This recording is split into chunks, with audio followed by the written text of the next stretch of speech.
Maraming mga fans ni Vina Morales ang natuwa nang ibahagi nga nito ang ilang mga photos na kasama niya ang kanyang non-showbiz na boyfriend na isang foreigner. Ayon sa mga netizens, sobrang kinikilig sila, pati ang mga kapwa-artista ay tila kinilig din.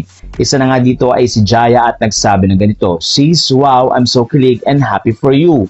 Nag-comment din si Nerufa Gutierrez at si Aiza Sigera. Ayon sa mga netizen, natutuwa sila dahil open na ngayon na ibinabahagi ni Vina Morales ang kanyang pag-ibig.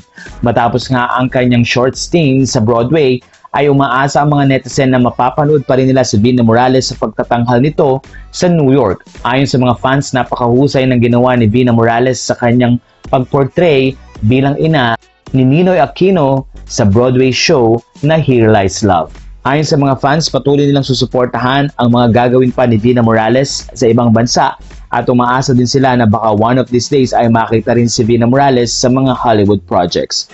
Sa puntong ito ngayon ay masayang-masaya si Vina na kasama ang kanyang bagong pag-ibig na ayon sa mga netizen ay talagang hindi nila napigilang kiligin. Matatanda ang bago pa man ang mga photos na ito ay pinakita rin ni Vina ang ilan sa mga video na kasama niya ang kanyang boyfriend. Mula dito sa Pinoy Showbiz Latest, congratulations, Vina Morales.